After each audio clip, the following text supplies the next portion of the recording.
Interior designing ගැන interested ඔයාලා එක්ක මම අද කතා කරන්න යන්නේ ඔයාගේ ගෙදර එන්ට්‍රි වේ එක.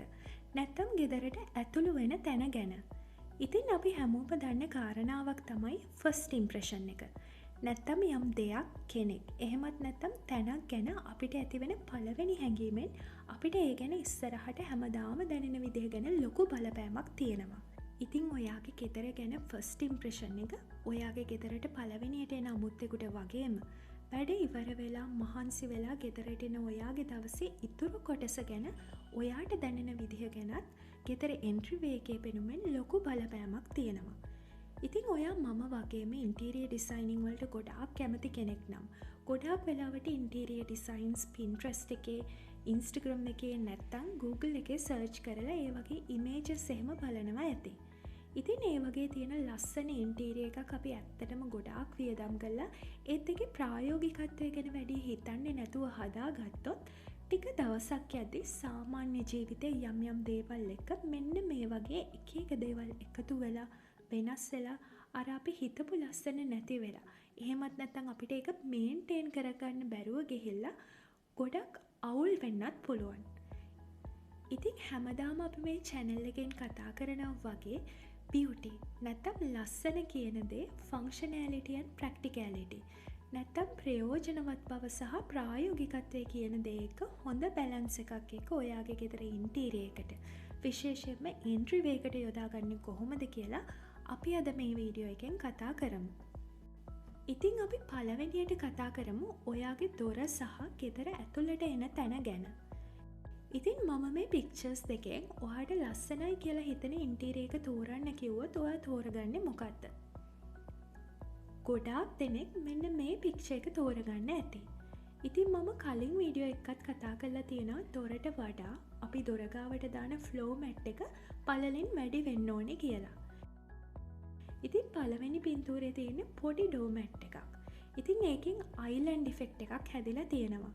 ඒ කියන්නේ වටේ පිටේ තියෙන පරිසරයට අපි කරලා තියෙන ඩිසයින්ස් වලට කිසිම සම්බන්ධයක් නැතුව ඔහේ ඔයාගේ ස්පේස් එකේ පුංචි දූපතක් වගේ තියෙනවා කියන එක තමයි මේකෙන් කියන්නේ. ඉතින් ලස්සන බැලන්ස් එකක් පේන්න නම් ඩෝ මැට් එක සාමාන්‍ය දොරේ ප්‍රමාණය හෝ දොරට වඩා අඟලක් දෙකක් හරි පළලින් වැඩි වෙන්න ඕනේ. ඒ වගේම ඔයා ගෙදර දොරට එළියෙන් මැට් එකක් දාලා නම් සමහර විට ඇතුලෙන් මැට් එකක් දාලා නැති වෙති. ඒත් ඔයාට ඉඩ තියෙනවා නම් අනිවාර්යයෙන්ම දොරට ඇතුලෙනුත් මැට් එකක් දාගන්න ඕනේ. මොකද ගෙදර එන්ට්‍රි වේ එක කියන්නේ ගෙදර හයි ට්‍රැෆික් ඒරියා එකක්. ඉතින් එතන තියෙන ෆ්ලෝ එකේ වයිනල්, ටයිල් වගේ මොන මටීරියල් එකක් දාලා තිබ්බත් පරිස්සම් කරගන්න නම් නිතර නිතර පෑගෙන නිසා ෆ්ලෝ මැට් එකක් දාන්නම ඕනේ. ඉතින් අපි ඊළඟට කතා කරමු එන්ට්‍රි වේ ස්ටෝරේජ් සොලියුෂන් එක ගැන. එහෙමත් නැත්නම් එන්ට්‍රි වේ එකේ භාණ්ඩ ගබඩා කිරීම කියන දේ. ඉතින් සාමාන්‍ය භාණ්ඩ ගබඩා කරනවා කිව්වහම අපිට මතක් වෙන්නේ ඇඳුම් දාන අල්මාරි නැත්නම් පොත් දාන බුක් රැක්ස් නැත්නම් වෙනත් භාණ්ඩ ගබඩා කරන තැන් ගැන. අපි ගෙදරක ඉන්ටීරියර් එක ගැන හිතනකොට මේ වගේ දේවල් ගැන ගොඩාක් හිතනවා. ඒත් අපි එන්ට්‍රි වේ ස්ටෝරේජ් එක හිතන එක ගොඩාක් අතපසු කරනවා. ඉතින් අපි මේ මාතෘකාවෙන් පළවෙනියටම කතා කරමු ෂූස් ගැන. එහෙමත් නැත්නම් සපත්තු ගැන.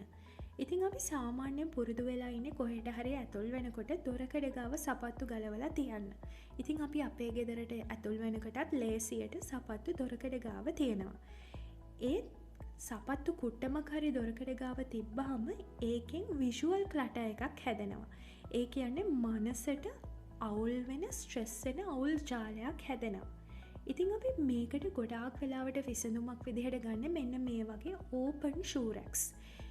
ඒක ගොඩාක් වෙලාවට අපි කරන්නේ මේ වගේ දේවල් වෙළඳ පොලේ පහසුවෙන් හොයාගන්න තියෙන නිසාත් සාමාන්‍යයෙන් බජට් ෆ්‍රෙන්ඩ්ලි නිසාත්. ඉතින් දොරකඩ ගාව සපත්තු නිකන් දාලා තියෙනවට වඩා මේකෙන් පොඩි පිළිවෙලක් ආවට තාමත් සපත්තු ගොඩාක් පේන්න තියෙන නිසා ඒක ඉන්ටීරියර් ස්ටයිලින් වලට නම් ගැලපෙන්නේ නැහැ. ඉතින් ඔයාට මේ වගේ ටිකක් ක්ලෝස් ෂූ රැක් එකකට ආයෝජනයක් කරන්න පුළුවන් නම් ඔයාගේ ගෙදර ඉන්ටීරියර් එකට එහෙමත් නැත්නම් ගෙදර ඇතුළු වෙන තැනට හරිම ලස්සනක් ගන්න පුළුවන්. ඉතින් මම මේ එන්ට්‍රි වේ ස්ටෝරේජ් සොලියුෂන් එකේ දෙවනියට කතා කරන දේ තමයි කන්සෝල් ටේබල් එක කියන්නේ. ඉතින් ගොඩාක් ඉන්ටීරියර් ඩිසයිනර්ස්ලා එන්ට්‍රි වේ එකට දාන එකක් තමයි මේ. ඉතින් කන්සෝල් ටේබල් එකක් කියන්නේ පොඩි මේසයක් වගේ එකක්. ඉතින් මේකෙන් ඔයාගේ එන්ට්‍රිවේ එකට ලස්සන පෙනුමක් ලැබෙනවා වගේම ප්‍රායෝගිකවත් ගොඩක් ප්‍රයෝජනවත්. හිතන්න ඔයා ගෙදරින් එළියට යනකොට නැත්තම් ඇතුළට එනකොට ඔයාගේ අතේ තියෙන දේවල් ගැන. ඔයාගේ වොලට් එක, සන්ග්ලාසස්, ගෙදර යතුරු වගේ දේවල්. ඉතින් මේ වගේ දේවල් දාන්න දොර ගාවම පොඩි කන්සෝල් ටේබල් එකක් උඩ පොඩි ට්‍රේ එකක් වගේ තියාගන්න ඔයාට පුළුවන්.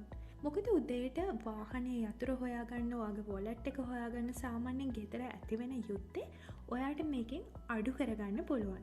එහෙමත් නැත්නම් ඔයා නිතරම ගාඩ්නින් වගේ කරන කෙනෙක් නම් ඔයාට හැමදාම එළියට යන්න කලින් මූණ ගන්න අමතක වෙන සන්ස්ක්‍රීන් එක වගේ දෙයක් මේ කන්සෝල් ටේබල් එක උඩ තියාගන්නත් පුළුවන්. ඉතින් අපි කන්සෝල් ටේබල් එකක් බලන්න ගියාම ෆර්නිචර් ෂොප්ස් වල විවිධාකාර ඒවා තියෙනවා. සාමාන්‍ය ලස්සන හොටෙල් එකක් වගේ මේ වගේ සිම්පල් එලිගන්ට් කන්සෝල් ටේබල්ස් ගොඩාක් පාවිච්චි කරනවා එයා දැකලා ඇති. ඉතින් මේ වගේ ලස්සන වගේම ප්‍රායෝගික බව ගැන හිතුවොත් ගෙදරකට නම් සාමාන්‍යයෙන් ගැලපෙන්නේ ඩ්‍රෝවර්ස්. එහෙමත් නැත්නම් ලාච්චු, එහෙමත් නැත්නම් කබර්ඩ්ස් තියෙන කන්සෝල් ටේබල්ස්.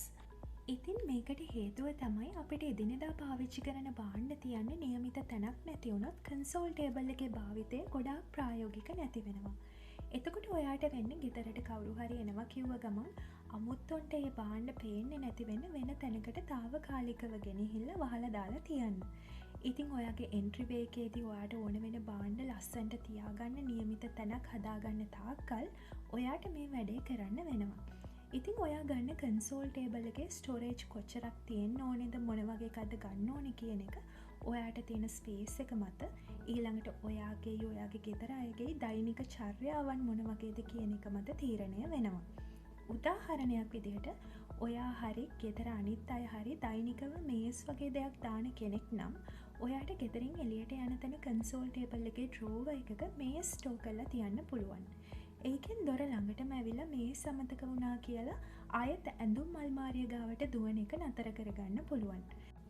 නැත්තම් ඔයාගේ බයිසිකල් එකේ හෙල්මට් එකක් නැත්තම් බෑක්පැක් එකක් වගේ ගෙදර නියමිත තැනක් නැති නිසා තැන තියෙන භාණ්ඩ ඇත්තටම ගබඩා කරන්න වගේම ගෙදරින් එළියට යනකොට ඇතුළට එනකොට කිසිම බාධාවක් නැතුව විෂුවල් ක්ලටර් එකක් නැති වෙන්න ගබඩා කරන්න මේ කන්සෝල් ටේබල්ස් භාවිතා කරන්න පුළුවන්.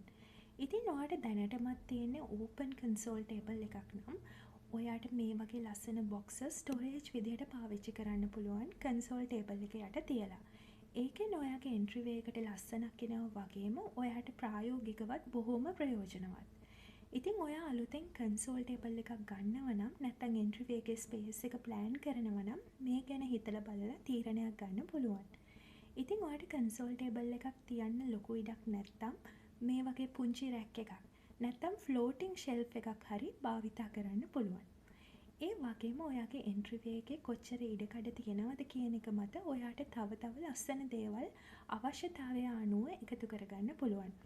ඔයාගේ හැට්ස්, බෑග්ස්, කුඩ වගේ දේවල් එල්ලගන්න පොඩි හුක්ස් නැත්තම් මේ වගේ වේවැල් භාජනයක් නැත්තම් වාඩි වෙලා ෂූස් දාන්න ලස්සන බෙන්ච් එකක් වගේ දෙයක් භාවිතා කරන්න පුළුවන්. ඒකෙන් එන්ට්‍රි වේ එකට ලස්සනක් වගේම ඔයාගේ වැඩවලටත් පහසුවක් වෙනවා. ඉතින් මම ඊළඟට කතා කරන්න යන්නේ එන්ට්‍රි වේ එකේ මිරර් එක ගැන. ඉතින් අපි සාමාන්‍යයෙන් කණ්ණාඩියක් තියාගන්නේ බාත්රූම් එකේ නැත්තම් නිදන කාමරේ. හැබැයි එන්ට්‍රි වේ එකේ ඔයා මිරර් එකක් පාවිච්චි කරොත් ඔයාගේ ගෙදර එළිය සහ ඉන්ටීරියර් එක ස්ටයිලිෂ් කරගන්නත් පුළුවන්.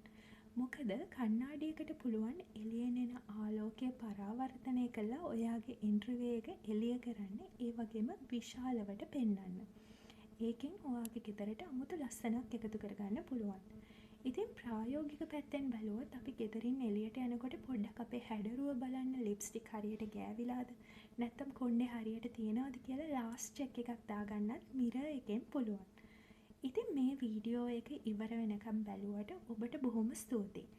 ඊළඟ වීඩියෝස් මිස් නොකර බලන්න. මේ වීඩියෝ එකට ලයික් කරලා channel එකට subscribe කරන්න. ඔයාගේ වටිනා අදහස් මාත් එක්ක බෙදා ගන්න මේ වීඩියෝ එකට යටින් කමෙන්ට් එකක් දාන්න.